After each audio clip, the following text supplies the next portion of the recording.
नमस्कार, मैं हूं हरीश सिंह और आप देख रहे हैं ह्यूमन टुडे। आज सीधी बात में हमारे साथ शामिल हैं समाज सेवी और भदोही की राजनीति में सक्रिय राहुल दुबे जी। राहुल दुबे जी, आपका बहुत बहुत स्वागत है ह्यूमन टुडे पर। बहुत बहुत धन्यवाद। आप राजनीति में आए, राजनीति में आने का आपका मकसद?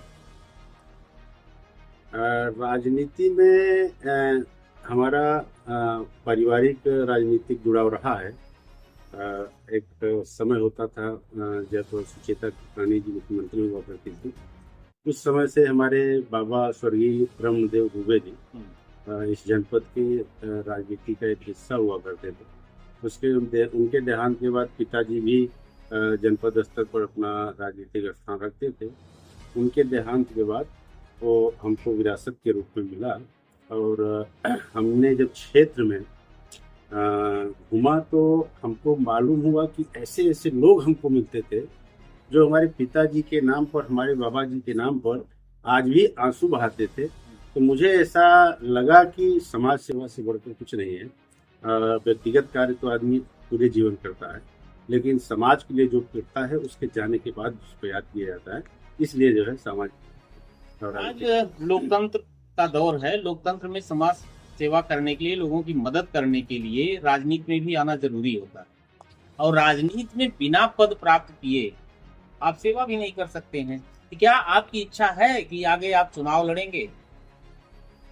देखिए, आपकी बात सत्य है। कायदे से सभी लोगों को सही रूप से कि कोई भी सुविधा पहुंचाने के लिए राजनीति में पद की आवश्यकता है, इसको टाला नहीं जा सकता। हाँ, व्यक्ति अगर उसकी सोच है समाज सेवा की और लोगों के हित की, जनहित की, लोक कल्याण की, तो वह बिना किसी पद प्रतिष्ठा के भी कर सकता है। हाँ, उसका नंबर कम या ज़्यादा हो सकता है।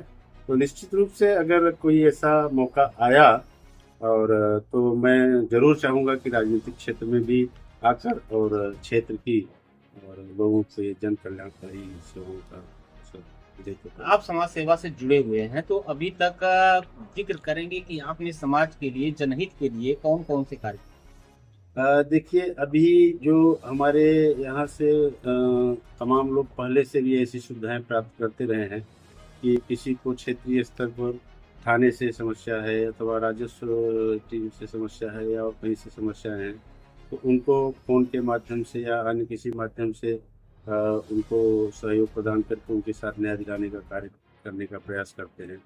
उसके बाद व्यक्तिगत रूप से अगर किसी को कोई दिक्कत है, छोटी मोटी सहयोग की आवश्यकता है जो हमारे लायक है, वो हमारे आपको हमारे क्षेत्र में भी पता करेंगे, चाहे हमारे पिताजी रहे हों, बाबा जी रहे हों, तो वो भी कभी उसमें पीछे नहीं रहे, हम लोग भी कभी उसमें पीछे नहीं रहते हैं और आगे बढ़ चढ़ कर हिस्सा लेते हैं। और जहाँ तक क्षेत्र में कोई भी सामूहिक कार्यक्रम होता है या जनहित का कार्यक्रम होता है, उसमें बढ़ चढ़ कर।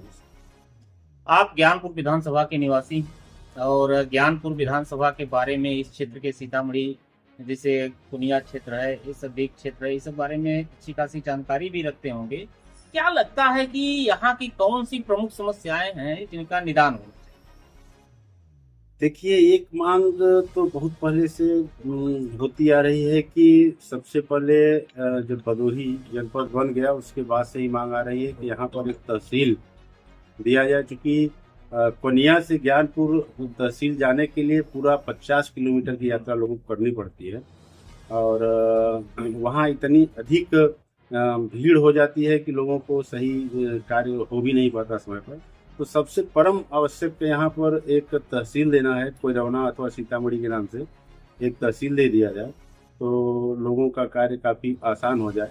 और जैसा कि हमारे कोनिया क्षेत्र से हमेशा से मांग होती चली आई है डेंगू का पुल की, और अब मैं क्या कहूँगा, राजनीति तो हला सदैव हुई है, लेकिन राजनीति में जो नेता होते थे पहले एक समय होता था कि उनकी गरिमा होती थी और वो अगर कोई बात बोल देते थे तो अवश्य पूर्ण होता था।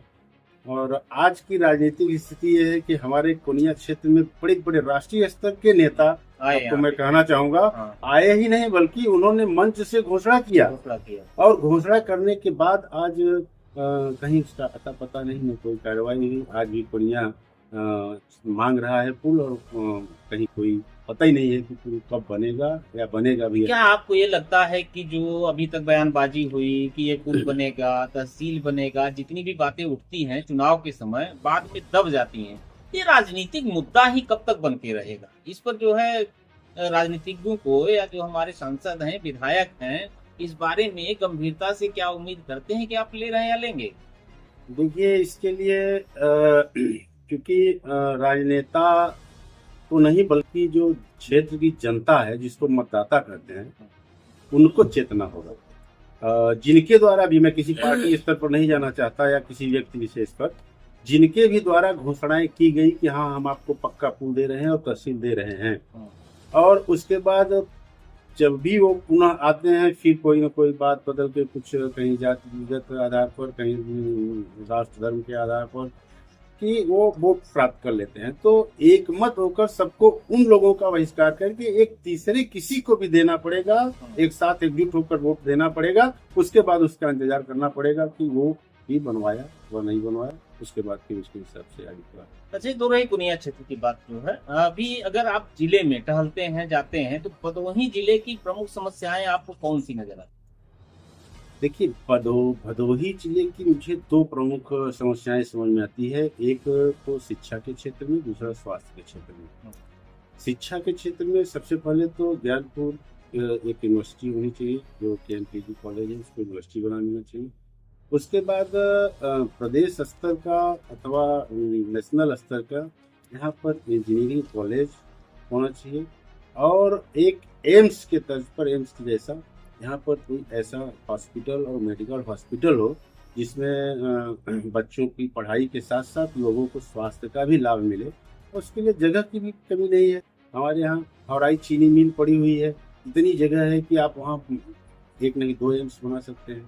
लेकिन मैं क्षेत्र के प्रतिनिधियों का ध्यान आकृष्ट करना चाहूँगा आज आपके इस कार्यक्रम के माध्यम से, वो ऐसे मुद्दे, देखिए रोड, नाली और खड़ंजा, ये सब चीज़ों के लिए विधायक अथवा सांसद का निर्वाचन नहीं है। इसके लिए क्षेत्र पंचायत और प्रधान ही काफ़ी है, और इनको निर्वाचित किया जाता है जो जनपद स्तर के प्रदेश स्तर के बड़े कार्य हैं उनको ले।